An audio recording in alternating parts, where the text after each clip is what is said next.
ইলিশ রক্ষায় পদ্মা মেঘনার 5টি অভয়াশ্রমে সব ধরনের মাছ ধরা বন্ধ হয়েছে শুক্রবার মধ্যরাত থেকে। নিষেধাজ্ঞা থাকবে 30 এপ্রিল পর্যন্ত। এই বিষয়ে বিস্তারিত জানাতে চাঁদপুর ও ভোলা থেকে সরাসরি যুক্ত হচ্ছেন আমাদের সহকর্মী শরীফ আহমেদ। শরীফ, নিষেধাজ্ঞার এই সময়টা কিভাবে কাটাবেন জেলেরা? সরকারি সহায়তা তারা পেয়েছেন কিনা বিস্তারিত জানাবেন। আপনি জানেন যে একই এপ্রিল থেকে মার্চ এপ্রিল 2 মাস চাঁদপুরে ইলিশ ধরার নিষেধাজ্ঞা দিয়েছে সরকার। ইতিমধ্যে কিন্তু আমরা সকাল থেকে দেখেছি আজকে অভিযানের প্রথম দিনেই কিন্তু নদীতে টহল অব্যাহত রেখেছে কোস্টগার্ড এবং নৌ পুলিশ। আমরা ইতিমধ্যে দেখেছি নদীতে কিন্তু টহল জোরদার করেছে।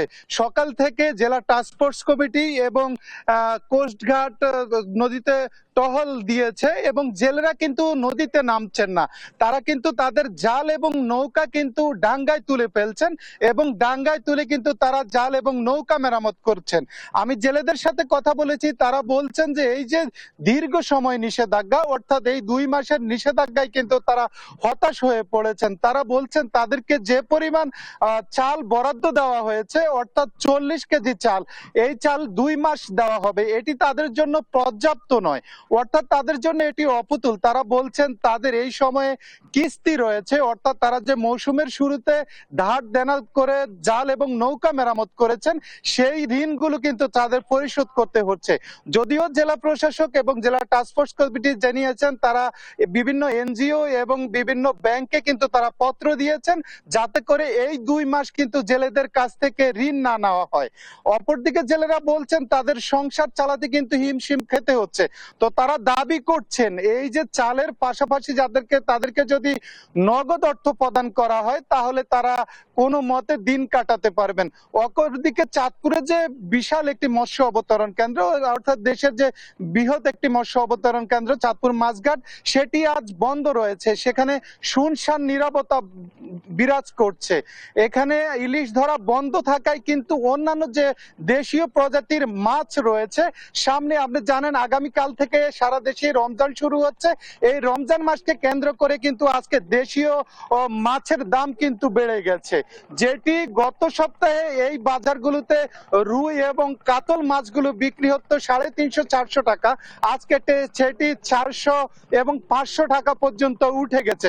অর্থাৎ এই যে ইলিশের যে নিষেধাজ্ঞার প্রভাব সেটি কিন্তু বাজারে পড়তে শুরু করেছে। আর এখন যে নদীর যে অবস্থা সেটি হচ্ছে নদীতে কিন্তু এখন জাল এবং জেলে মুক্ত রয়েছে, অর্থাৎ প্রশাসন কিন্তু ব্যাপক প্রস্তুতি গ্রহণ করেছেন। তারা এই নদী তীরবর্তী এলাকাগুলোতে মাইকিং করেছেন, জেলেদের নিয়ে সভা করেছেন, সেমিনার করেছেন এবং মাইকিং করে তারা জেলেকে সচেতন করেছেন। তো এই ছিল চাঁদপুর থেকে আমার কাছে নিষেধাজ্ঞার সময় সর্বশেষ। আমরা এখন চলে যাব ভোলায় আমাদের সহকর্মী ছোটন সাহার কাছে। ছোটন, আপনার সেখানে সর্বশেষ অবস্থা কি আমাদেরকে জানাবেন? দেশের যে 5টি অভয়াশ্রম রয়েছে সেখানে 393 কিলোমিটার রয়েছে এই নিষেধাজ্ঞার আওতায়, অর্থাৎ এই 393 কিলোমিটারের মধ্যে 190 কিলোমিটার এড়িয়ে পড়েছে দ্বীপ জেলা ভোলার, যেখানে ভোলার মেঘনা এবং তেঁতুলিয়া নদী যার আওতায় রয়েছে। আমি রয়েছি ভোলার ইলিশা ঘাটে। যদি এই ঘাটের চিত্র দেখাতে চাই, এই ঘাটে কিন্তু একদিন আগেও কিন্তু আড়তদার, পাইকার এবং জেলেদের হাঁকডাকে মুখরিত ছিল, কিন্তু আজকে যেহেতু গতকাল মধ্যরাতে থেকে মাছ শিকার বন্ধ ছিল, তো সেই হিসেবে এই ঘাটটিতে এখন শুনশান নীরবতা বিরাজ করছে। নেই আড়তদার, নেই পাইকার, নেই জেলে, অর্থাৎ মাছ ধরা যে নিষেধাজ্ঞা সেটি মেনে চলে কিন্তু তারা তারা তীরে ভিড়েছে এবং তারা অভাব অনটনের মধ্যে পড়েছে। আমরা একটু কথা বলবো আড়তদারদের সাথে। আপনাদের জেলেরা কি জেলে পুনর্বাসনের চাল পেয়েছে কিনা?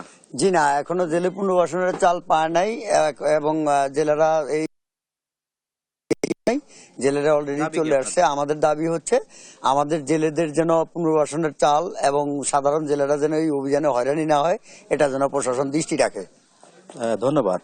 যেমনটি শুনছিলেন যে জেলেদের পক্ষ থেকে আড়তদাররা যে বলছিল যে জেলে পুনর্বাসনের চাল যেহেতু তারা বেকার রয়েছেন জেলেরা, তাদের পুনর্বাসনের চালটি যাতে দ্রুত বিতরণ করা হয় সেই দাবি কিন্তু তারা তুলেছে এবং একই সাথে যে এনজিও যে কিস্তি, সেই কিস্তির টাকা উত্তোলনও যাতে বন্ধ রাখা হয়। সেক্ষেত্রে যেহেতু জেলেরা বেকার, সেই হিসাবে এটি বন্ধ রাখা হলে কিন্তু জেলেরা কিন্তু অনেকটাই সংকট দূর করতে পারবে এমনটি বলেছে। এবং একই সাথে এই যে অভয়াশ্রম রক্ষায় যে প্রশাসনের অভিযান, বিশেষ করে কোস্টগার্ড, মৎস্য বিভাগ এবং নৌ পুলিশ সহ তারা কিন্তু নেমে পড়েছে ইলিশ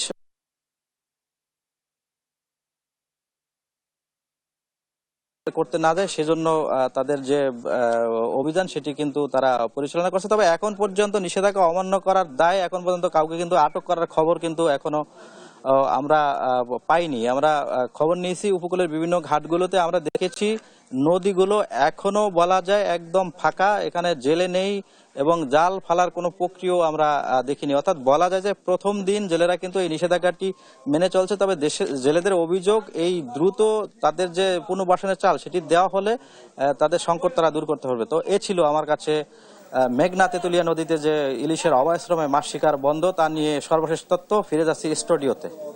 ছোটন, ধন্যবাদ আপনাকে। ইলিশ রক্ষায় পদ্মা মেঘনার 5টি অভয়াশ্রমে সব ধরনের মাছ ধরা বন্ধ হয়েছে শুক্রবার মধ্যরাত থেকে। এই বিষয়ে জানাতে চাঁদপুর ও ভোলা থেকে যুক্ত ছিলেন আমাদের দুজন সহকর্মী।